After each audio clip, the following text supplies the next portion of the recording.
Was Meliodas' and Elizabeth's curse really a curse in the 7 deadly sins? Meliodas was cursed with immortality, while Elizabeth was cursed with infinite reincarnation over 3,000 years ago. But in reality, it might not all be bad. The worst part of the curse is the fact that Elizabeth does not have any of her past memories during that lifetime, aside from the final 3 days she has when she does regain them. But at the very least, Meliodas and Elizabeth end up loving each other in some capacity during each life, even if she doesn't remember past events. There have been times where the curse has saved both Meliodas and Elizabeth, like when Meliodas was fighting the 10 Commandments and they unalived him. But thanks to his curse, he was able to come back to life and continue spending time with Elizabeth and loving her. It was also implied that Meliodas had also died several times before that in a conversation with Zarathustra, where he said he has tried everything to not live for 3,000 years. The curse had also saved Elizabeth several times, as the 100 plus times she had died, she was able to be reincarnated and give Meliodas another chance to break the curse. And it was proven to be somewhat of a blessing when the Demon King threatened to break the curse and then unalive Elizabeth to hurt Meliodas even more than just normally unaliving her. So the curse could be a curse and a blessing.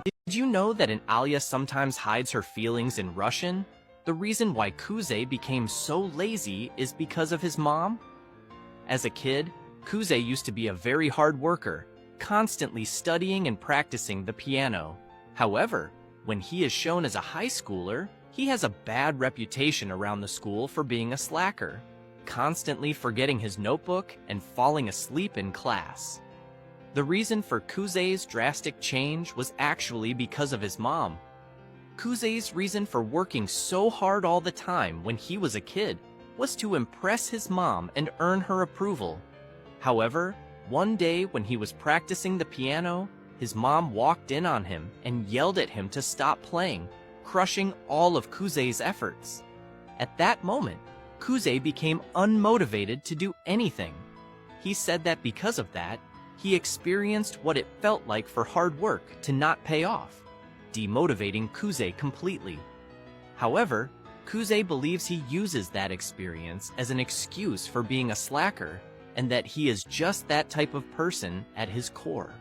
Masha know that Kuzey can understand Russian and Alia sometimes hides her feelings in Russian. Alia is completely oblivious that Kuzey can understand and speak Russian, but it's possible that her sister could know. When they first met, Masha thought Kuzey was her childhood friend, and she knew that back then he knew Russian, so she tested him by saying something in the language. However, Kuzey played dumb and pretended not to understand, even though he did. But this didn't shut down Masha's suspicions, as when she told Alia that she met him, she also told her that she should make a move on him, otherwise someone else will. And it feels like she was talking about herself, due to the fact that she believed he was the person from her childhood she loved so much, as well as her reaction when meeting him. And she was also concerned about what she said during the time she was hypnotized, likely because she thinks he has a connection to her past, and that he is the Sammy person that she claims is basically her boyfriend. With her almost certain that Kuzey is her childhood friend, she is probably hiding this fact from being public on the small chance she is wrong, as well as the chance that Kuzey doesn't remember a friend like that, or how Alia would feel on the matter. But given the fact that she fully believes Kuzey is her childhood friend, and how hard he tried to learn the language back then, she probably suspects that he knows a little bit. Why did Ainakoji let Kushida blackmail him in Classroom of the Elite? When he first found out about her true personality, Kushida put his hand on a telling place on her uniform to use it as blackmail against him whenever she needed. And despite how calculated and smart Ainakoji is, for some reason, he just let it happen with no resistance at all. However, Ainakoji is the perfect human, and I know there's no way he'd just let that happen without some sort of plan in place, which is exactly the case, and there's actually 2 reasons as to why. First, we have to realize the fact that fingerprints don't really stick to fabric that well, as well as the fact that they will fade over time. So with each day that passed, her blackmail became less and less credible, and if the time ever came that she was going to use the uniform against him, there's a chance that it wouldn't be useful at all. And second, if Ainakoji did resist and Kushida never had the sense of security that the blackmail gave her, she would have a huge reason to go and try to find evidence that could get Ainakoji expelled, or create situations that could end up in Ainakoji's expulsion. But by allowing her to feel in control of the situation by having a piece of blackmail that loses value over time, Ainakoji minimized how much she would interfere with him while not giving her much against him.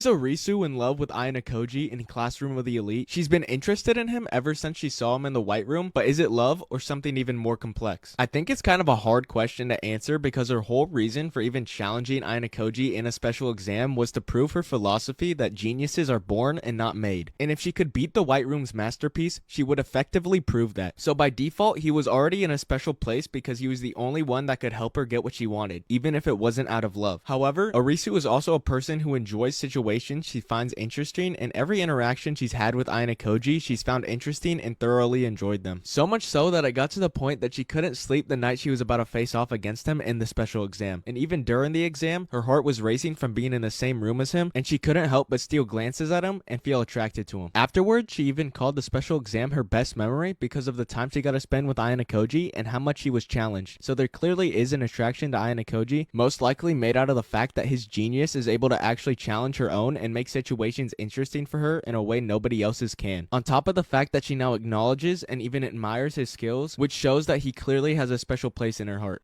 Did you know that in Seraph of the End, Yu actually isn't human? Aside from the 10% of him that Asurumaru said isn't human because of the Seraph experiments, the rest of him kind of isn't either, at least not anymore. As we've seen several times, Yu is constantly letting Asurumaru consume more and more of his desires and lets himself get dangerously close to becoming possessed. However, what the anime doesn't show is this has had a permanent effect on him, because as a human gives in more and more to their demon, their human personality and their demon's personality will gradually merge and create an entirely new demon personality. And sometimes this demon personality can come out over the original human personality, and while this personality is in control, the person will be very violent and ruthless towards anyone. They will also take on a different appearance by growing a horn or two and have red eyes. And we've actually seen Yu take on this appearance twice in the show, which means that he has this other demon personality to him. And while I wish we got to see him fight in this form, it does confirm that Yu is no longer human, as people with this new demon personality actually become a new race entirely, and they're called Naminari. Do you ever get his memories back in Charlotte? His mission of plundering every ability in the world caused him to forget everything. But is it permanent? The way most abilities work in the world is that there is some type of drawback that occurs whenever someone uses an ability. Now, some examples of this would be how Takajo can't stop wherever he is teleporting to, or how Shunsuke loses part of his vision every time he time leaps. But there's also cases where the ability balances itself out by not being too overpowered, like how Tamori can only be invisible to one person, or Yusa not being able to control when Misa takes over her body. Because of these facts, it's safe to assume Yu's plunder ability has some sort of drawback to it as well. And a possible drawback could be that he loses a part of his memory with each ability he takes. But Tamori's theory that the strain from plundering thousands of abilities would cause his brain to break and forget everything is probably right, because the strain is already a drawback in itself. As for regaining his memories, it seems that Z-End, or music in general, has some sort of effect on regaining memories, because just listening to them allowed Yu to remember memories of a past timeline. And in the epilogue of the manga, it is basically confirmed that after listening to Z-End, Yu recovers his memory.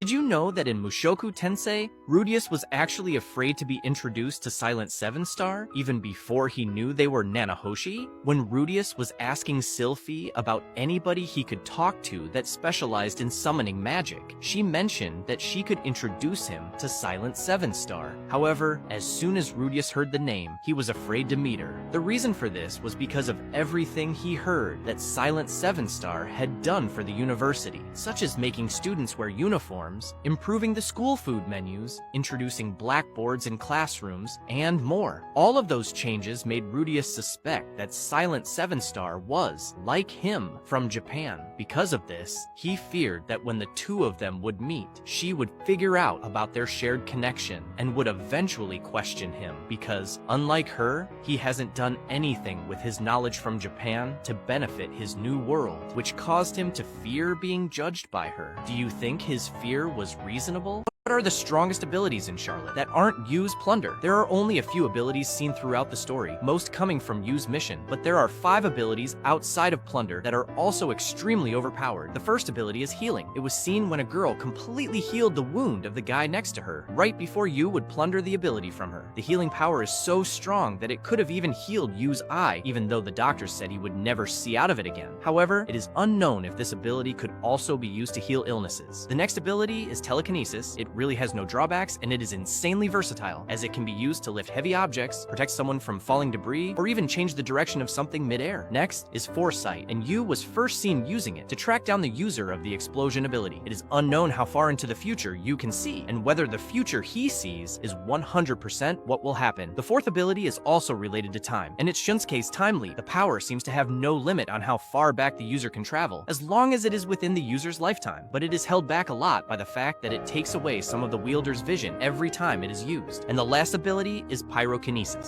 Why did Meliodas get so much stronger after his revival in the 7 deadly sins? He already got his power restored before his death, so what caused his power level to almost double after his revival? Realistically, Meliodas could have gone into assault mode while fighting the 10 commandments, because his powers were restored. This meant that his base level should have been at the strongest it could have been, as at that point, he had all of his power. His body wouldn't have worn down from age due to his curse. And if anything, he should have been stronger due to his extra years of experience. Meliodas shouldn't be able to get any stronger in his base form without getting power from absorbing the commandments, power from the Demon King, or a lot of training, but he did. A possible reason could be that his soul got sent to purgatory for the brief time between losing to the commandments and his resurrection. With 1 minute in the real world being a year in purgatory, Meliodas was most likely trapped in purgatory for decades, and the incredibly harsh conditions of purgatory could have made him stronger. However, that is likely not the case, as only his soul got sent there. A more possible reason is because the Demon King ate some of Meliodas' emotions, and Meliodas started holding back his demon powers less.